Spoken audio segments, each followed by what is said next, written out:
ni wari dafara e passé daka kasira dinama Sunkalo e kungolo ate dugu wari ko odiba fo dugu andugu don warata de o koni kuma tala sa e ka sama mone to yi i yɛrɛ ta sita sidi ka numéro filani wari ci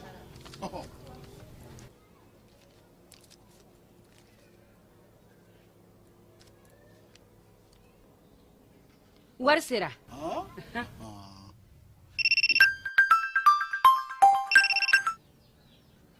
allo i ye wari sɔrɔ o ɲɛna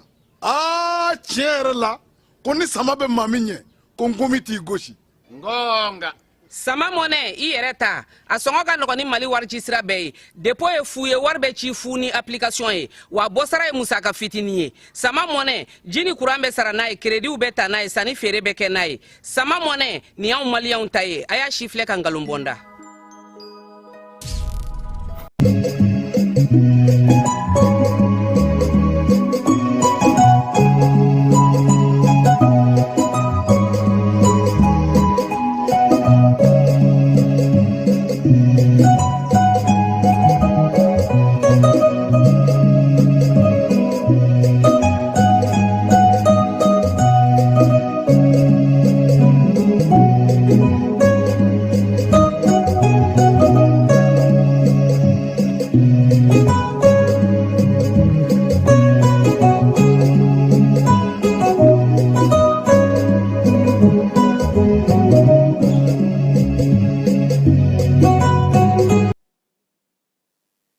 Sangani bi juma janvier kalo kile 30 san 2026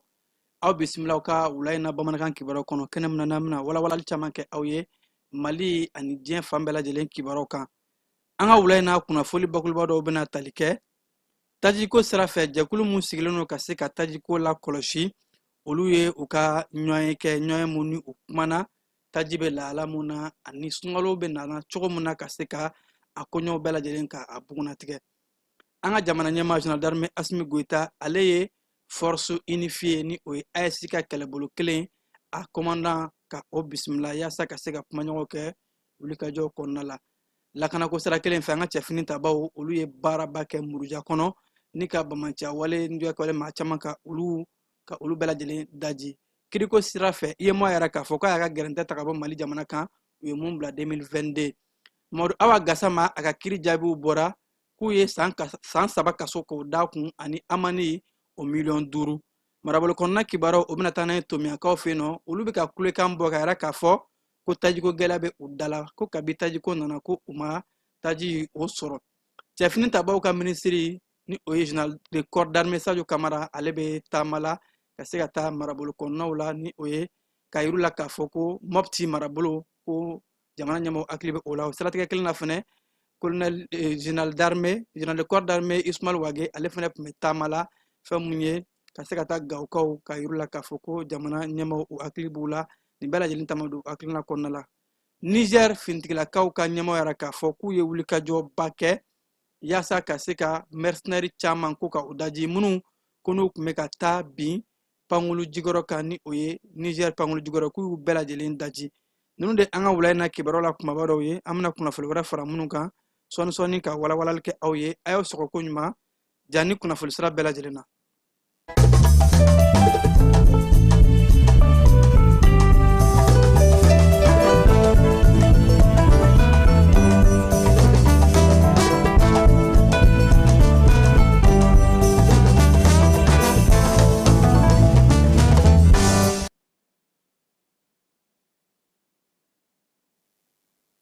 an bɛ segin ka foli kɔrɔkɔrɔ k'a di aw ma aw minnu ye ja ni suganti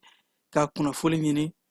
tajiko bɛɛ lajɛlen ye k'a fɔ tile 2 in na a nɔgɔyalen don fɔlɔ Bamako kɔnɔna la yaasa ka se ka tajiko ka a lakɔlɔsi jɛkulu mun sigira a kama ni o ye comité de crise ye olu ye u ka jalajɛ ta ko 13 ni ka yɛrɛ k'a fɔ taji bɛ lahala mun na u kun ka kulu in sigi kun ye mun ye kuma o kuma ka bɔ ka ɲɔgɔnyew kɛ k'a lajɛ taji bɛ sira mun fɛ taji tilacogo ani fo ka taa se lahala mun bɛ ka ɲɛfɔ malidenw ye an ka jamana jagokɛlaw ni balimali so minisiri Musa Alassane Diallo ale ni taji cakɛdaw ka jɛkulu fila ye ɲɔgɔn ye kɛ ni o dɔ bɛ tali kɛ GPP ani GMPP la ka se ka kuma kɛnɛ mun kan ni an ka jamana cakɛdabaw wɔɔrɔ tun bɛ yen kɛnyɛrɛye sira fɛ jagokɛlaw ka soba ani fɔ ka taa se tajiko ɲɛnabɔli soba OMAPU ka fara gazi ko ɲɛnabɔlaw ka jɛkulu maaw fana tun bɛ nin kɛnɛ in kan an ka jamana minisiri ni o jagokɛlaw ka minisiri ye a y'a ka nisɔndiya yɛrɛ baw ko kɛnyɛrɛye tigilama maa minnu bɛ baara la ka se ka malidenw lafiya u bɛ wulikajɔ ni cɛsiri mun na waati gɛlɛn kɔnɔ k'u kan ka fɔ baw ka fara jamana ɲɛmaaw kan u bɛ ka wulikajɔw bɛɛ lajɛlen kɛ maa fɛn bɛ tajiko sira fɛ ni o dɔ bɛ tali kɛ taji donnaw ka kuluw ma sofɛriw ani fɔ ka taa se maa fɛn fɛn bɛ taji baara la ko k'u bɛɛ fo baw k'u bɛ wulikajɔ baara la nin waati in na ani an ka cɛfini tabaw olu mun bɛ ka u nin di yaasa ka se ka mobili station ni o ye mobili citerne ka olu tɛbɛtɔbɔ ka na n'a ye fo Bamako walima o taayɔrɔ la ko ka cɛfini tabaw fo kosɛbɛ u ka wulikajɔw la baw ko k'a daminɛ janvier kalo tile 12 ka taa bila a tile 18 na ko mobiliba citerne 875 o de donna an ka jamana kɔnɔ ko mun bɛ taa jɔ taji litiri miliyɔn 40 hakɛ la k'a daminɛ janvier kalo tile 19 ka taa bila a tile 25 la taji citerne 753 o de donna an ka jamana kɔnɔ mun fana bɛ taa taji litiri miliyɔn 34 hakɛ la ko wa ni dɔgɔkun in kɔnɔna la taji citerne mobiliba mun donna ko o bɛ t'i jɔ 370 hakɛ la wa ko halisa wulikajɔw bɛ ka kɛ ko taji mobili camanba de bɛ ka na minnu bɛ an ka jamana dancɛ la ni olu baara bɛɛ lajɛlen bɛ ka kɛ ka se ka don malidenw da la o de la ko bɛɛ lajɛlen ɲɛ b'a la k'a fɔ tile 2 in na Bamako kɔnɔna la kɔni tare fɔra baw taji ko gɛlɛya o bilala kɔ wa wulikajɔw bɛ ka kɛ halisa lafiya mun kɛra k'a kɛ kuraye ye wa ko an kan ka don waati mun kɔnɔ ni o ye sunkalo ye o kumaw ni maaw mago bɛ jɔ fɛn caman na kosɛbɛ o de la ko baara bɛ ka kɛ u bolo yaasa sunkalo waatiw maaw kana jɔ u magoɲɛfɛnw na jango ko sunkalo kɔnɔ gazi maaw mago bɛ jɔ o la kosɛbɛ o siratigɛ de la gazi cakɛdalaw ka jɛkulu mun tun bɛ kɛnɛ in kan o ni minisiri u y'a yira k'a fɔ ko u bɛɛ lajɛlen labɛn bɛ ka bolo ɲɔgɔn ma yaasa gazi ko la malidenw kana kɔli a la sunkalo waatiw kɔnɔ mun ye bilankɔrɔw ye stɔkiw ka olu bɛɛ lajɛlen lakɔlɔsi ka se ka baaraw kɛ maliden bɛɛ lajɛlen ka se ka o sɔrɔ o waati jɔnjɔn in na an ka jamana jagokɛlaw ka minisiri a yɛrɛ k'a fɔ ko wulikajɔw bɛ to sen na ani laɲini minnu ni sabatili minnu sɔrɔla ka se ka o kɛ sabatili kudayi ye malidenw ka lafiya ko o de u aminako ye mun ni u bɛ ka baara kɛ su ani tile ka se ka bɛɛ lajɛlen lafiya lakanako sira fɛ keba an ka jamana ɲɛmaa ale ye AES ka kɛlɛbolo kelen o commandant ka o bisimila o ɲɛmaa bɛ maa mun bolo force unifiée AES ni o ye cɛfini tabaw kulu mun n'a farala ɲɔgɔn kan AES jamana 3 fɛ Mali Burkina Faso ani Niger yaasa ka se ka juguw ka u kɛlɛ jugu minnu ni olu bɛ fɛ ka basigi tiɲɛ la nati anw ka jamanaw kɔnɔ ka sanga ni kunungo alamisa janvier kalo tile 29 ye général de brigade Dawuda Traoré ni ale de ye nin kɛlɛbolo kelen in a ɲɛmaa ye commandant de force unifiée a bisimilara jamanakuntigi fɛ yaasa baara minnu bɛ ka kɛ jamanakuntigi ka hakilinaw don a kɔrɔ kulu in kan ka baara kɛ sira minnu fɛ ka lakana ka a sabati kɛnɛ in kan ni maa ye ɲɛmaa in ale y'a ka nisɔndiya yɛrɛ jamanakuntigi la danaya mun dara a kan ka kɛlɛbolo kelen in kɛlɛbolo mun n'a nafa ka bon an bɛ don min ko bi ka ɲɛmaa ta k'a d'a ma ni ka tila ka jigisigi jamana ɲɛmaa ma k'u bɛna wulikajɔw bɛɛ lajɛlen kɛ ka se ka nin kulu in ka a jaabi ye mun ye o ka se ka sɔrɔ ka bɛɛ lafiya kana ka se ka na AES jamanaw bɛɛ lajɛlen kɔnɔna la ɛrɛla k'a fɔ ko maa minnu bɛ nin kɛlɛbolo in kɔnɔ u labɛn bɛ bi wa u bɛ ka wulikajɔw bɛɛ lajɛlen kɛ maa 600 cɛba minnu bɛ yen nɔ ni u labɛn bɛ wa jamana dancɛw bɛɛ lajɛlen na u bɛ ka fanga fara ɲɔgɔn kan wa ko in ye jaabi ɲumanw bɔli daminɛ ka ban bɛɛ lajɛlen ye k'a fɔ an bɛ ka juguw koron jamana sabaw ni ɲɔgɔn cɛ ka u susu ka u daji lafiya bɛ ka na dɔɔni hali n'a sɔrɔ a ko bɛɛ lajɛlen ma ban fɔlɔ ko jaabi minnu sɔrɔla halisa ka se ka dɔ fara o kan ka dɔ fara kologiriya ni wulikajɔw kan yaasa Mali Burkina Faso ani Niger an ka dancɛw jamana 3 ninnu bɛɛ lajɛlen bɛ se ka kisi ka bɔ maa ŋaniya jugu ninnu ma bɛn jugu ni o ye bamaciya wale ni juguya kɛwale tigilamaw ye keba halisa an bɛ to lakanako sira fɛ an ka cɛfini tabaw ka ɲɛma ni o ye général Umar Jara ale ye cikan bɔ cikan mun kɔnɔna la yɛrɛ k'a fɔ ko an ka cɛfini tabaw ye baara dɔ kɛ muruja kɔnɔna la ka sanga ni janvier kalo tile 29 in ye baara mun kɔnɔna la ko an ka cɛfini tabaw u ye bamanciya walenduya kɛ waletigilama dɔw minnu tun bɛ fɛ ka taa u ka jɛrɛ dɔ kɛ buguda dɔ la buguda mun ni ani muruja ye kilomɛtiri 25 ko an ka cɛfini tabaw ye u viser ka u susu ka u bɛɛ lajɛlen daji cɛfini tabaw ka ɲɛma yɛrɛ k'a fɔ ko an ka sanfɛ kɛlɛcɛw olu mun ni u nana teliya la kuma fɔlen u ye dɔrɔn renseignement ɲuman kɔfɛ k'a fɔ ko ni maa ŋaniya jugu ninnu tun bɛ ka bɛnbɛnbɛn dɔw labɛn ka u ka ɲɔgɔnye kɛ tu jukɔrɔ ka sanga ni o siratigɛ de ye an ka sanfɛ kɛlɛcɛw nana ka u susu ka u bɛɛ lajɛlen daji cɛfini tabaw ka ɲɛma a yɛrɛ k'a fɔ ko baaraw bɛ ka kɛ wulikajɔw bɛ ka kɛ diɲɛ don o don yaasa kɛlɛdagaw la jamana kɔnɔdenw ka se ka lafiya mali fantan naani bɛɛ lajɛlen an ka cɛfini tabaw wulikajɔ mun na ko su ni tile o bɛna dɔ de fara o kan u ye kalikan mun ta malidenw ye fini tapuma k'a fɔ k'u bɛ an lakana fo ka taa se u joli laban ma k'u bɛ o baaraw la ka se ka lafiya di malidenw ma kanako sira fɛ keba an bɛ taa kiriko bunakun kan IEMOA ni o ye farafinna jamana 8 minnu bɛ wari kelen dun ka sanga ni san 2022 ye keba olu tun ye gɛrɛntɛ dɔ de ta k'a da an ka jamana kan bawo ka fɔ jaso kɛlen ni fanga dafirila ka fanga yɛlɛma o maa ninnu ni o ye IEMOA ye o ni CEDEAO kun jɛra ka bɛnbɛn bɛɛ kɛ k'a yira k'a fɔ ko gɛrɛntɛ ka da an ka jamana kan ko fo an ka kalata waati de bɔ k'a bin o kuma minnu na ni an ka jamana kɔnɔdenw bɛɛ lajɛlen kun kɛmɛ k'a yira k'a fɔ ko anw yɛrɛ de ta ye an yɛrɛ ye ni o y'an ka souveraineté ye ko foyi de man ka diyagoya anw da la ka kɛ ni diyagoya fanga ka se ka gɛrɛntɛ da anw kan ka sanga ni o waati ye an ka jamana kiritigilama dɔw kun ye damakasi sɛbɛn don k'a yira k'a fɔ ko u ye gɛrɛntɛ mun da anw kan ni o ye sanction ye k'a ma kɛ sariya kɔnɔ an kun ye u wele kiri siraw bɛɛ lajɛlen fɛ k'a fɔ u ye yamaruya mun ta ani u ye hakilina mun ta k'a fɔ k'u bɛ gɛrɛntɛ da anw kan u ka o sariya ko a man ɲi ka sanga ni san 2026 in de ye keba IEMOA kiriso sɔrɔla ka na jo di anw ma kabi san 2022 san 4 de tɛmɛnen kɔfɛ an ka kiritigilamaw olu tun ye laɲini mun kɛ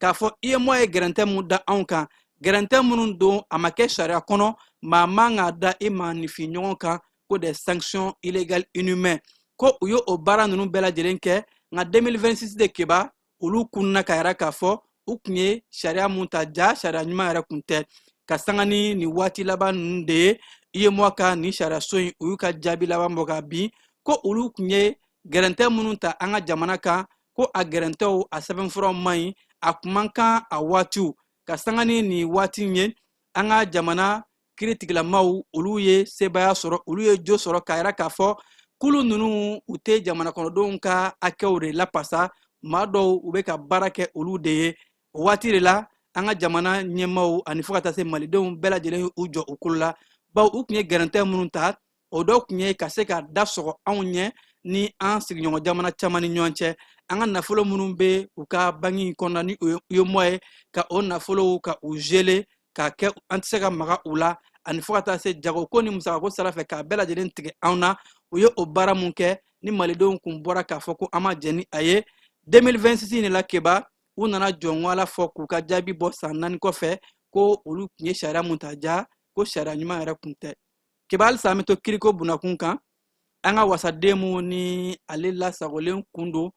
an bɛ se k'a fɔ yɛrɛ a lasagolen don halisa Côte d'Ivoire jamana kɔnɔ Mamadu Awa Gassama a ka kiri o tun bɛ sen na kiri jaabi bɔra ka bin keba a yɛrɛ mɛn k'a fɔ ko Mamadu Awa Gassama Côte d'Ivoire kiritigilamaw k'u ye san 3 de da kun ko a b'o kɛ datugu kudaye ni o ye prison ferme ye wa amandi ko a bɛ $5,000,000 de sara o la jalaki mun binnen don Mamadu Awa Gassama kan ni ale ye an ka jamana CNT maa ye ko a ye kuma fɔ Côte d'Ivoire jamana kuntigi ma kuma mun ni a bɛ lagosi ni dɔgɔyama ta k'o ɲɛsin olu ka jamana kuntigi ma ka sanga ni waati caman ye a ka sɔrɔnalidɔbagaw n'o tun ye avocaw ye olu tun ye yafama deli kɛ ka Mamadu Awa Gassama yɛrɛ bila k'a ka yafama deli kɛ yaasa ko in ka se ka lasa nka Côte d'Ivoire kiritigilamaw kɔni olu ka jaabi bɔ ka bin keba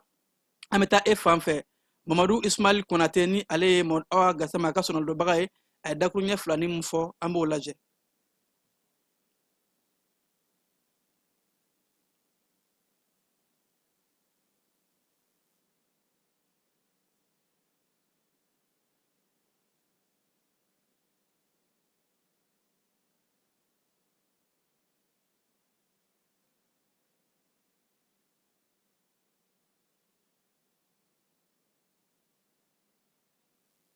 Keba ni o jama sira sɔrɔ an bɛ continuer an bɛ taa IG maaw olu ka kɛnɛ kan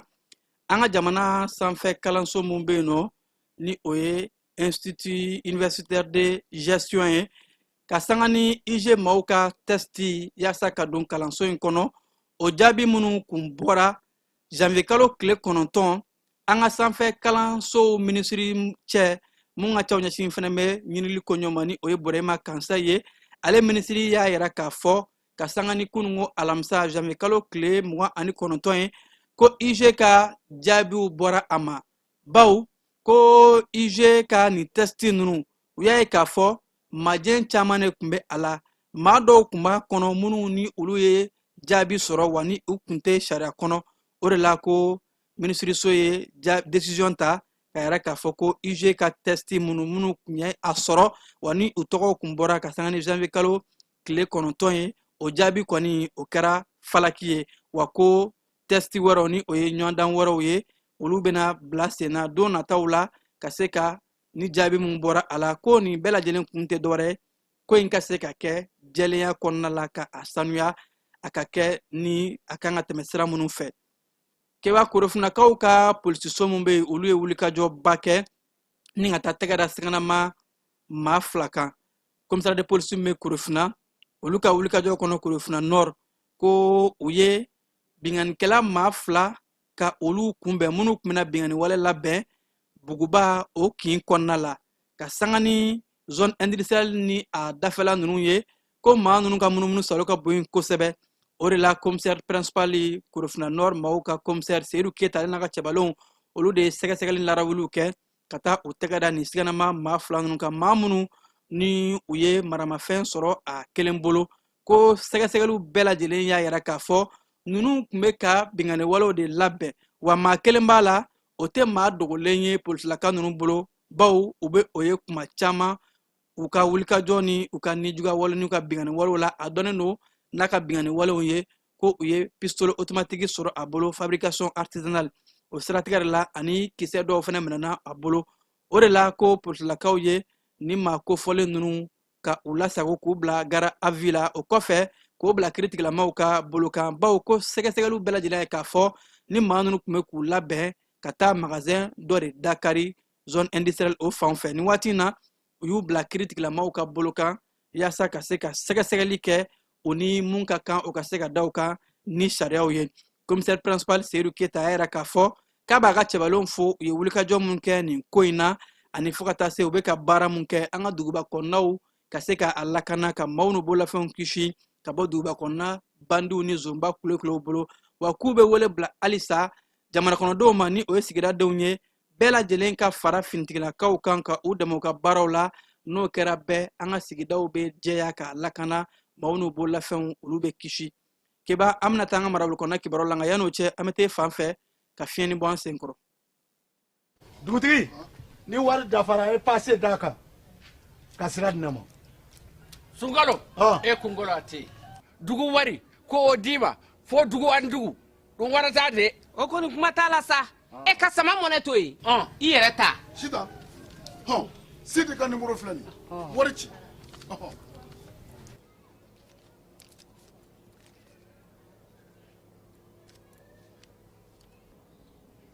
wari sera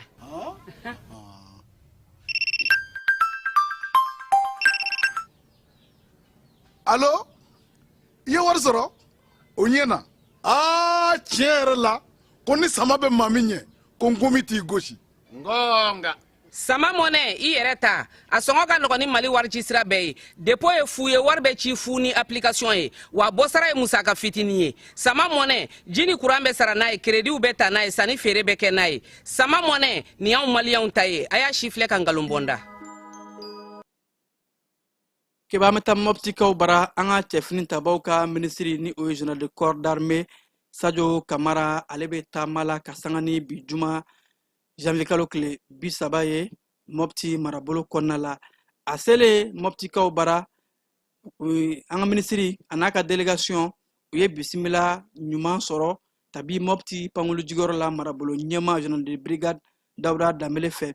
ani fokata se mopti kawka mairie ni oye Alhaji Isa Kanseye kafara mopti marabolo nyemaw caman ba utara ka se ka taa kunbɛli cogo cɛɲi ka o da cɛfini tabaw ka minisiri kan o de kɔfɛ a sɔrɔla ka taa se mopti ladala ɲɛmaw ani dugutigi bulon na i n'a fɔ lada do cogo min na ka taa foli bila dugutigiw la o kɔfɛ ka sɔrɔ ka taa misiriba la ka taa foli bila misiriba o alimamuw bɛɛ lajɛlen na ka sɔrɔ ka a ka marabolo baaraw ka olu daminɛ baara minnu n'a bɛ don finitigilakaw ka koɲɛw ani jamana lakanako o sira fɛ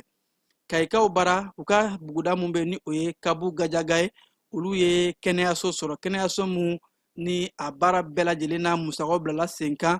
kabu gajaga ka den mun sigin bɛ faransikaw fɛ yen nɔ olu de ye musakaw fara ɲɔgɔn kan yaasa ka se ka kɛnɛyaso dayɛlɛ u ka sigida la ko k'a kɛ sababu ye ka kɛnɛya ko ka sinsin ani u ka sigida maaw bɛ kun bɛ bɔ ka taa yɔrɔ wɔrɔ la n'u bɛ gɛlɛya sɔrɔ kɛnɛya ko la ka se ka nɔgɔya kɛ u ye u ka se ka kɛnɛyaso sɔrɔ u yɛrɛ nagakɔrɔ o hakilina in ani nin baaraba in a fɔra kosɛbɛ fɛn mun ye sigida in a den bɛɛ lajɛlen fɛ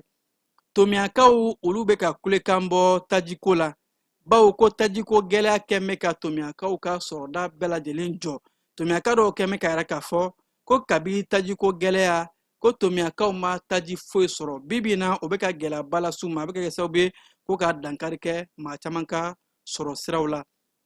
bugunikaw bara seko ni dɔnko kɛnɛba mun bɛ sigi u bolo ni o ye festival international didadi ye ale baaraw kɛra kunungo ni o bɛnna janvier kalo tile 29 ma a kɛra u ka badawolo la kɛnɛ mun ni u y'a labɛn ni kulonba in kama ni kun ye a ta ko 13 ye ɲinata in u ye a ta k'a bila bɛn ni keleya o kadara kɔnɔna la ko seko ni dɔnko o bɛ se ka kɛ bɛn ni keleya ni ɲɔgɔn minɛ ani fo ka taa se an ka siyaw bɛɛ lajɛlen ka keleya o kadara kɔnɔna la nin kɛnɛ belebeleba in kan an ka jamana seko ni dɔnko minisiri so ale kunnɔnabilalen minisiri kunnɔnabilalen don a ka chef de cabinet fɛ Mamu Dafe kunnɔnabilalen don saliya fɛ ni ale ye chef de cabinet ye o mun taara minisiri so tɔgɔ la maa minnu ye nin baara ninnu bɛɛ lajɛlen kɛ u y'a yɛrɛ k'a fɔ ko fɔlifɛn minnu bɛ yen nɔ ni o ye ladala fɔlifɛnw ye ani fo ka taa se sigida denw fɔlikanw bɛɛ lajɛlen bɛ ɲɔgɔn sɔrɔ marabolo kɔnɔna dugu bɛɛ lajɛlen bɛ ɲɔgɔn kunbɛn ko o de ye nin kuloniyɛlɛ in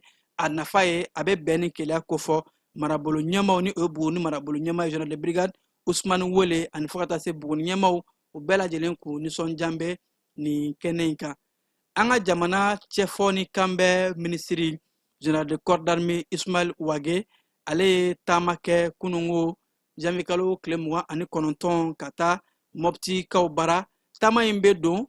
Tɔnbɔkutu kaw bara taama mun ni a bɛ don seko ni dɔnko kɛnɛba mun bɛ yen nɔ a tako 10 n'u b'a wele ko festival vivre ensemble an ka don da kelen fɛ ka bɔ da kelen fɛ Wage taalen Tɔnbɔkutu kaw fɛ yen nɔ bisimilali cɛɲi o dara a kan a n'a ka délégation Tɔnbɔkutu marabolo ɲɛmaw ani fo ka taa se Tɔnbɔkutu sifinnakaw ni Tɔnbɔkutukaw bɛɛ lajɛlen k'u nisɔndiyalen don ka se ka cɛfɔ ni kanbɛn ni bɛn ni keleya minisiri ka a bisimila kɛnɛ belebeleba mun ni a baaraw bɛ to sen na k'a daminɛ janvier kalo tile 29 fo ka taa bila février kalo tile 2 la kayikaw bara kɛnɛ dɔ bɛna bila sen kan ni ka kɛ jolidi ye bawo jolidi ko bɛ kɛ sababu ye ka maa caman ka o ni kisi kayikaw fɛ yen nɔ INPS olu ka comité mun bɛ yen nɔ ni olu ka syndicat ye ka fara INTM kan olu bɛɛ lajɛlen bɛ k'u bolo di ɲɔgɔn ma yaasa ko kana se ka nin kɛnɛba in ka a baaraw bila sen kan kɛnɛ mun n'a bolalen ka bila sibiri janvier kalo tile 31 na ko nin ye a tako 2nan ye u bolo kɛnɛ mun n'u b'a kɛ ka se ka maaw ka olu ni kisi ni jolidi ye kucalakaw fɛ yen nɔ dɛmɛ taara ka di maaw ma maa minnu ni olu ka degun fanga bon kosɛbɛ hakaja maa minnu bɛ yen nɔ ni san ka cɛnni kɛra sababu ye ka gɛlɛya lase olu ma ko dɛmɛ in ka di u ma u ka se ka u yɛrɛ dɛmɛna ye ka dɔ ta u ka degun na dɛmɛ mun ni a bɔra baɲumankɛla dɔ yɔrɔ n'u b'a wele ko Seyidu Sukele ko ko in a kɛra sababu ye maa caman bɛ yen nɔ minnu ni olu ka sow ni u tun ye degun sɔrɔ ka u ɲɛji cɛ ka dɔɔni ta ka b'u ka gɛlɛyaw la du 80 hakɛ olu de ye gɛlɛya sɔrɔ olu de ye garijɛgɛ donna malo bɔrɔw ani fo ka taa se dɛmɛ ni a tɔw ni hakilina in a taarila ka a fɔ kosɛbɛ kucala maaw bɛɛ lajɛlen fɛ ɲɛmaw ani maa minnu ni olu garijɛgɛ donna ni lajalikɛ fɛn ninnu ni dɛmɛfɛn ninnu na ka bɔ baɲumankɛla in o yɔrɔ kɛba an bɛ fiɲɛni bɔ an senkɔrɔ ka sɔrɔ ka taa an ka jamana kɔkan kibaruw la.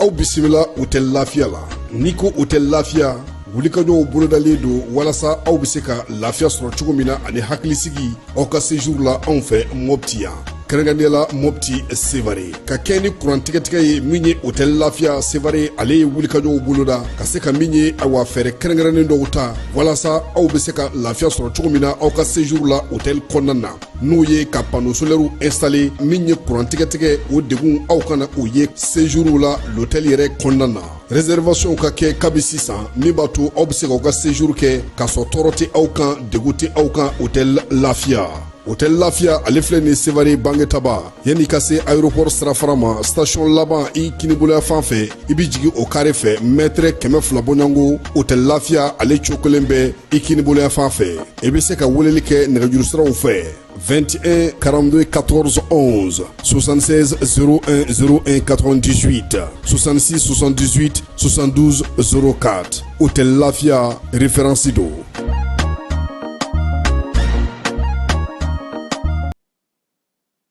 An bɛ taa Niger kaw bara kiba Niger jamana ɲɛmaw olu bɔra ka laseli kɛ ka sanga ni ko mun kɛra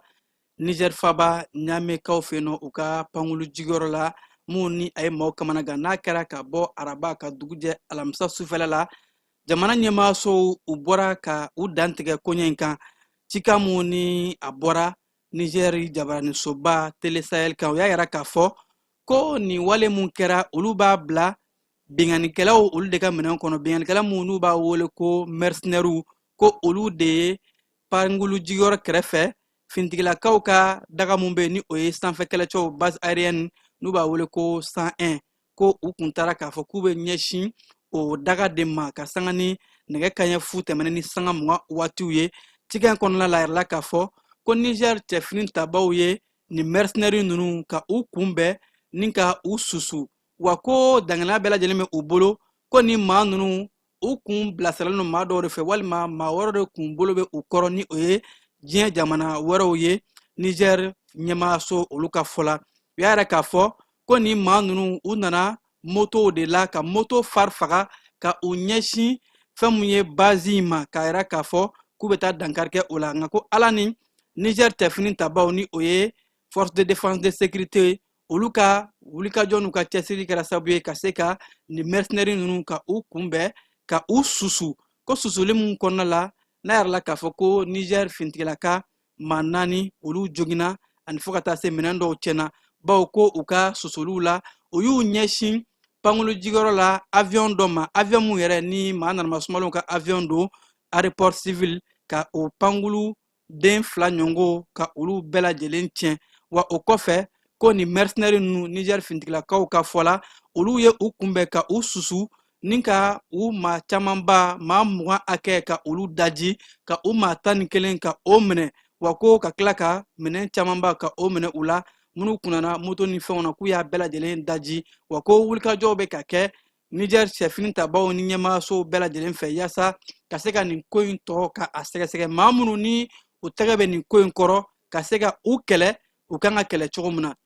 Ethiopie jamana kɔnɔna la yɛrɛ mɛ k'a fɔ ko gɛlɛyaba bɛ yen bawo kulu marifatigi minnu bɛ yen nɔ ni olu kɛn bɛ ka tigere minɛ ani fo ka taa se jamana ɲɛmaasow fintigilakaw olu bɛ ɲɔgɔn faamu baliya la yɛrɛ mɛ k'a fɔ ko wulikajɔw bɛɛ lajɛlen bɛ ka kɛ yaasa mugu ni kisɛ olu ka se ka jɔ bolonɔ kun bilala bɛnkan sɛbɛn dɔ la san 2022 Pretoria kɔnɔ ko kulu marifatigi minnu kɛn bɛ ka tigere minɛ u kana kuma ɲɔgɔn kɛ ni jamana fintigilakaw ye yaasa mugu ni kisɛ ka se ka jɔ bɛɛ ni keleya o ka na nka yɛrɛla k'a fɔ ni maa ninnu halisa u bɛ u ka nijuguya walew la ka ɲɛsin maa nanama sumaworo ma ko wulikajɔw kuma bɛɛ olu bɛ kɛ kuma bɛɛ u bɛ kari ɲɔgɔn na mun n'a bɛ kɛ sababu ye ka se ka gɛrɛntɛ ta k'a ɲɛsin population civile ma.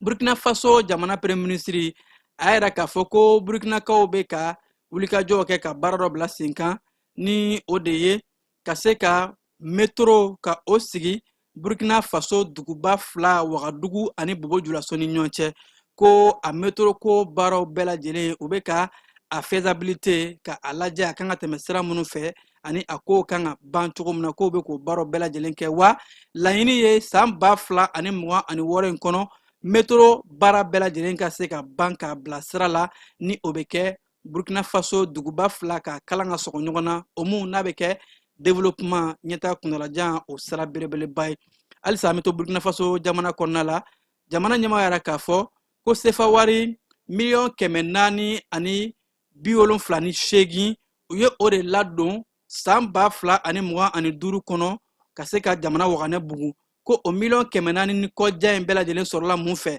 baw jamana ɲɛmaaw tun ye fɛlɛ dɔ ta k'a fɔ ko ɲɛmaaso ani fɔ ka taa se foroba cakɛlaw u bɛ musaka minnu dun n'u y'u ka budget ye ka camanba bɔ a la k'a dilan k'a bɛn cogoya la cogoya mun n'a bɛ kɛ jamana ka sewa ni jamana ka sɔrɔ kama ko u ye o musakako mun k'a dɔgɔya k'a bɛrɛbɛn o kɔfɛ jaabi mun bɔra 2025 kɔnɔ o de bɛnna ni sefa wari $100,000 kɔja in ma. Sirikaw bara gɛlɛya bɛ yen nɔ kulu marifatigi mun kɛn bɛ ka gɛrɛntɛ da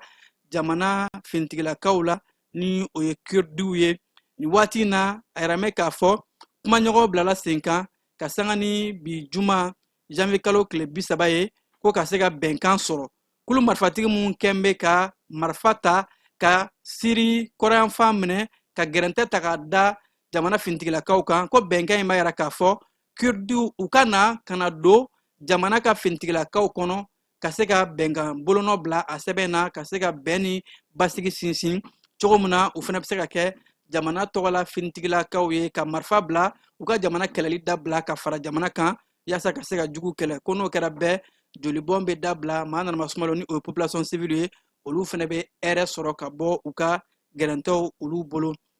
Israeli jamana kɔnɔna la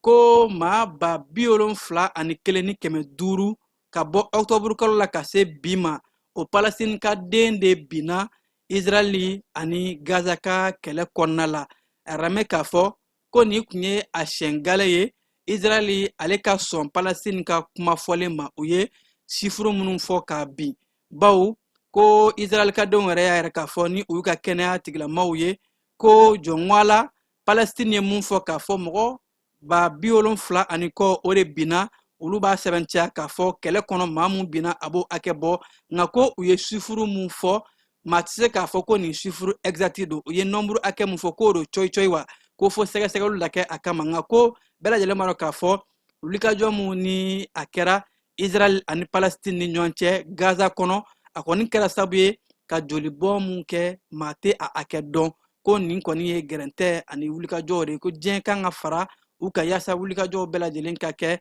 halisa mugu ni kisɛw olu ka jɔ. Ameriki jamana ɲɛmaayaso yɛrɛ k'a fɔ ko olu ye garde nationale bila Ameriki duguba fan kilan bɛɛ lajɛlen fɛ wa k'u ye musaka mun don gardiw ka koɲɛw la ko a bɛ taa $1 milliard wari la miliyari kilancɛ u ye o de don musaka la yaasa garde nationale ka se ka cari Ameriki duguba caman kɔnɔna la garde nationale minnu ko ni olu bɛna wulikajɔw kɛ a bɛɛ lajɛlen kun ye lakana ka se ka sinsin jamana kɔnɔ ani ka wulikajɔw kɛ wa u ka budget so minnu bɛ musakako bunakun kan olu de ye a sɛbɛntiya ka yɛrɛ k'a fɔ ko ni musaka in tara ka don wa a ma don a la gansanɛ a donna yaasa de Ameriki duguba bɛɛ lajɛlen bɛ se ka lakana ni k'u labɛn kɛlɛ kama ha ka ja ni kɛlɛ kan ka na waati minnu na. An bɛ taa farikolo ɲɛnajɛ la yaasa ka bi kibaruya ka a kun cɛ farikolo ɲɛnajɛ kɛnɛ mun sigira ni groupe mun bɛ n'u b'a wele ko Monday Day minnu ka baara ye pando baara ye olu ye farikolo ɲɛnajɛ kɛnɛ sigi ka se ka Bamako kin caman ka olu fara ɲɔgɔn kan dolantan mun ni u y'a sigi bɛn ni keleya ani fo ka taa se Monday Day pano cakɛda in u bɛ baara la Mali kɔnɔ u kan ka ko mun kɛ sigida ye ani fo ka taa se u bɛ baara la jamana min kɔnɔ u b'a wele ko responsabilité sociale des entreprises RSC ko ka sanga ni o walo de ye u ye ni hakilina bila sen kan ka farikolo ɲɛnajɛ kɛnɛ in ka a kɛnɛ sigi kɛnɛ mun ni a dayɛlɛli kɛra kɛnɛ dumanba ye Keba Jalo e yɛrɛ kun b'o kɛnɛ kan mun bɔr'o kɔnɔ an bɛ taa fan fɛ ka jɛngo lajɛ. Bi minnu y'an bati fɔlɔ an b'u fo parce que balontan ye kulonkɛ de a dabɔra pour que ka denmisɛnninw la ɲɛnajɛ de bon nin y'an ka effectif mun ye minnu tɛ u sen kan parce que sini an bɛ jouer championnat la Détroit donc an y'a ye sisan minnu an bɛ se ka minnu fara an kan donc an nana n'olu le mais bala maintenant u ye mun yira an na temps b'a t'u bolo ka jouer quoi temps de jouer ba ma d'u ma sinon an ye occasion dɔw sɔrɔ u ma se k'u appliquer voilà o dɔrɔn de a la bin fana donna bon hali ne yɛrɛ ka gol la nin tɛ don quoi vraiment ballontan a kɛra ballontan duman ye. bon ne ka analyse tɛ dɔwɛrɛ ye tu sais n'i y'a ye hali match yɛrɛ kɛra tan match tun man kan tɛ ka se nin bɛɛ ma o kabini premier mi-temps an ye consigne dɔ de bila en place donc o consigne denmisɛnninw bɛ ka u ka daminɛ ka ɲi mais finition a man ɲi est-ce que tu vois donc mi-temps na an y'a essayer ne y'a essayer ka f'u ɲɛna ko donc ko aw bɛ ka min kɛ c'est bon mais très bon bɛ fɔ yɔrɔ min na o ka sɔrɔ c'est-à-dire bi de donna est-ce que tu vois devant les buts a bɛ taa ballon bila kɛrɛfɛ ou a b'a kɛ cogo dɔ la c'est pas ça min ka gɛrɛ ballon tan na aw bɛ k'o kɛ ah moi j'espère normani a kan ka se ka don sinon dɔwɛrɛ tɛ vraiment n bɛ se ka joueur fo bi parce que vraiment n ye fɛn dɔ bila en place vraiment u y'o kɛ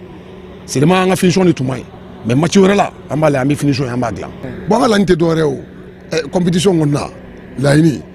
ni mi jija ka kɛ fɔlɔ ye kɔni i tɛna kɛ filanan kɔni kuma tɛ un coupe c'est ça hein i cira siɲɛ kelen i taara so voilà donc match bɛɛ finale de y'an bolo. nka nin y'a ye denmisɛnninw bɛ ka se ka ballon tan bɛɛ ka jeu bɛɛ ka hakilina sɔrɔ k'a fɔ ko mɔgɔw bɛ hali bi minnu bɛ se k'u dɛmɛ k'u ka compétences jira ni u bɛ se ballon tan na k'o jira mɔgɔ caman na a bɛ dɔn an ka cadre dɛmɛli kɔnɔna la parce que an ye entreprise o ye tiɲɛ an bɛ wari ɲini na mais dɛmɛ kun ye hali bi dugu ka yiriwa donc n'a bɛ se ka fan dɔ dɛmɛ hali n'a sɔrɔ a tɛ don an ka système kɔnɔna la an bɛ o kɛ o sira de fɛ an bɛ mun f'u ye o kɔrɔ ko perdili tɛ gagné tɛ bɛɛ ka na bɛɛ ka jeu a kun ye nisɔndiya de donc n'an bɛɛ nisɔndiyara o de ye laɲini fɛn dɔ de don a bɛ mɔgɔw fara ɲɔgɔn kan très généralement a ka di bɛɛ ye bɛɛ b'a sigi k'a lajɛ i b'a fɔ hali ne yɛrɛ nana lajɛ mais ne tɛ ballon ta faamuya mais a kɔni bɛ mɔgɔw fara ɲɔgɔn kan donc fɛn min bɛ mɔgɔw fara ɲɔgɔn kan laɲini ye ka jama fara ɲɔgɔn kan ka sigi k'o lajɛ o de la an ka wula in na kibaruya bɛ kuncɛ nin yɔrɔ in de la ka aw fo ka koɲuman dɔn aw minnu kun sɔgɔn bɛ ja ni kunnafoni sira bɛɛ lajɛlen na a y'a sɔgɔlen to jani na nɛgɛ kaɲɛ 21 ani Kasim Tarawele ɲan sɔrɔ kibaruya wɛrɛw kɛnɛ kan yan'o cɛ an b'a fɛ ko k'anw bɛn kibaruya lasera aw ma a balimakɛ Famara Berete fɛ nɛgɛ karafew ka jaw yɛrɛ aw la Keba Jalo tun bɛ k'o kɛ a k'an bɛn.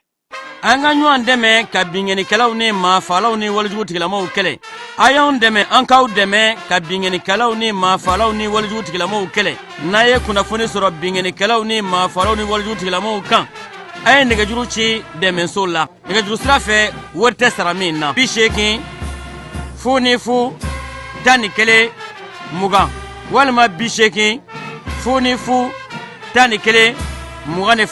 walima 98 17 36 75 ngo 98 17 36 45